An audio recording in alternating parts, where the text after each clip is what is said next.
स्वर्ग सा सुंदर और सामर्थ्य से भरपूर जम्मू और कश्मीर, लेकिन 70 सालों से धारा 370 की बेड़ियों से जकड़ा रहा कश्मीर। दशकों से लोगों की मांग थी ये भेदभावपूर्ण धारा खत्म हो, पर किसी ने इसे हटाने की हिम्मत नहीं जुटाई। फिर देश ने प्रधानमंत्री मोदी जी पर भरोसा जताया। मोदी जी ने कर दिखाया। फौलादी इरादों के साथ 370 को हटाने का साहसिक निर्णय लिया। धारा 370 हटने पर विरोध करने वालों ने कई आशंकाएं जताई थीं। कुछ नेताओं ने इसे जल्दबाजी में लिया गया फैसला कहकर काफी विरोध किया था। कुछ ने इसे जम्मू कश्मीर की शांति व्यवस्था को भंग करने वाला कदम बताया था। पर सच तो यह है कि 70 साल पहले जो केवल एक अस्थायी प्रावधान कहकर लागू किया गया था, उस 370 को जब हटाया गया, तब न एक गोली चली, न रक्त की एक बूंद बही। पर हां, पिछले 4 सालों में कश्मीर की तकदीर और तस्वीर दोनों बदली हैं।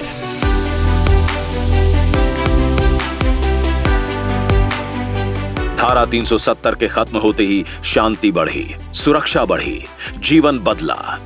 आतंकियों के हौसले पस्त हुए, अलगाववादी अलग थलग पड़ गए। 2019 से अब तक 182 आतंकी मारे जा चुके हैं। 89 टेरर मॉड्यूल ध्वस्त कर दिए गए, पत्थरबाजी की घटनाएं बंद हो गईं और अब कश्मीर में स्कूल बंदी और हड़ताल बीते दिनों की बात हो गई है। 2018 के मुकाबले 2022 में लॉ एंड ऑर्डर मामलों में 97%, जबकि आतंकी घटनाओं में 45% की कमी आई। इस साल सीमा पार से किसी भी आतंकी ने घुसपैठ की हिम्मत नहीं जुटाई। अब जम्मू कश्मीर लोकतंत्र को मजबूत करने वाला प्रदेश बन गया है। वहां आज 35,000 इलेक्टेड रिप्रेजेंटेटिव्स पंचायतों तक की व्यवस्था संभाल रहे हैं। शांतिपूर्ण चुनाव से लोकतांत्रिक नींव मजबूत हुई है। जम्मू और कश्मीर में पहली बार ब्लॉक डेवलपमेंट काउंसिल के चुनाव हुए, जिसमें 98% से ज्यादा वोटिंग ने लोकतंत्र के प्रति लोगों की अडिग आस्था को जाहिर किया।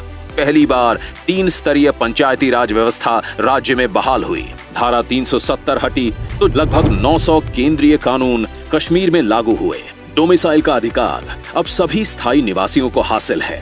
कश्मीरी महिलाएं भी अब रियल एस्टेट में मालिकाना हक पा सकती हैं। 57,500 करोड़ रुपए के प्रधानमंत्री विकास पैकेज के तहत हो रहे विकास कार्यों में आई अभूतपूर्व तेजी। इससे अब जम्मू कश्मीर की पहचान बदलने लगी। अब ये देश की सबसे लंबी हाईवे टनल चेनानी नाशरी के लिए जाना जाता है। अब ये दिल्ली अमृतसर कटरा एक्सप्रेसवे के लिए जाना जाता है। अब ये प्रदेश दुनिया के सबसे ऊंचे रेलवे पुल चिनाब ब्रिज के लिए जाना जाता है। जम्मू और श्रीनगर अब उभरती हुई स्मार्ट सिटीज के रूप में जाने जाते हैं। यूपीए के समय रेंगता हुआ विकास अब बड़ी छलांगे लगाने लगा है। यूपीए के समय प्रदेश का रेलवे बजट में हिस्सा था लगभग 1100 करोड़ रुपए, जो कि आज एनडीए के समय में है करीब 2400 करोड़। यूपीए के समय यहां तकरीबन 3100 किलोमीटर सड़कें बनी थीं। एनडीए के समय 11,400 किलोमीटर के करीब सड़कें बनी हैं। राज्य में पहली बार एम्स, आईआईटी और आईआईएम जैसे बड़े संस्थान आकार ले रहे हैं। श्रीनगर में G20 की हुई मीटिंग्स ने साबित कर दिया कि जम्मू और कश्मीर सफलतापूर्वक बड़े अंतर्राष्ट्रीय आयोजन कर सकता है। 34 साल बाद श्रीनगर में मुहर्रम का प्रोसेशन निकला। 32 साल बाद कश्मीरी पंडितों ने अपने घरों में नवरेह मनाया। श्रीनगर में प्रदेश का पहला मल्टीप्लेक्स खुला। जम्मू कश्मीर के गरीब परिवार की राहों से कांटे चुनने का काम किया है प्रधानमंत्री मोदी जी ने, जैसे कि माता बहनों को धुएं से मुक्ति दिलाना, महिलाओं को खुले में शौच की मजबूरी दूर करना, घर और जीवन को रोशन करना, अपने पक्के घर का स्वाभिमान दिलाना, आयुष्मान कार्ड से गरीब परिवार की बीमारी की चिंता मिटाना। 3.5 लाख युवाओं को स्किल ट्रेनिंग भी मिल चुकी है। एनडीए सरकार ने यहां की प्राचीन विरासतों को फिर से जीवंत करने का बीड़ा भी उठाया है। कुपवाड़ा जिले में माता शारदा मंदिर और जम्मू में श्री वेंकटेश्वर स्वामी मंदिर का भी उद्घाटन किया गया है। अब जम्मू कश्मीर के साथ साथ लद्दाख में भी जनसेवा का उत्सव मनाया जा रहा है। बॉर्डर इंफ्रास्ट्रक्चर को मजबूती मिल रही है। मोदी सरकार लद्दाख को सभी मौसम में संपर्क प्रदान करने के लिए शिंकुनला सुरंग का भी निर्माण कर रही है। निर्माणाधीन जोजिला सुरंग भी भारत की सबसे लंबी सड़क सुरंग और एशिया की सबसे लंबी बाई डायरेक्शनल सुरंग होगी। इस सुरंग के निर्माण से श्रीनगर, कारगिल और लेह के बीच हर मौसम में और तेज कनेक्टिविटी मिलेगी। एनडीए सरकार लद्दाख में देश का पहला ग्रीन हाइड्रोजन प्लांट बना रही है। लद्दाख देश का पहला स्थान होगा जहां जल्द ही फ्यूल सेल इलेक्ट्रिक व्हीकल चलेंगे।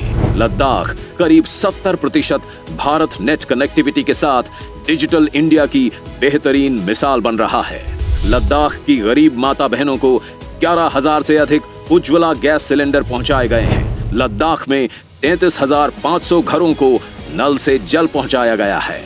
आयुष्मान योजना के 1.3 लाख लाभार्थी हैं। करीब 2,100 पीएम आवास बनाए गए हैं। 960 करोड़ के मुद्रा लोन दिए गए हैं। अब जम्मू कश्मीर, लद्दाख अंधकार में नहीं, यहां विकास का सूरज प्रकाश बिखेर रहा है। जय हिंद।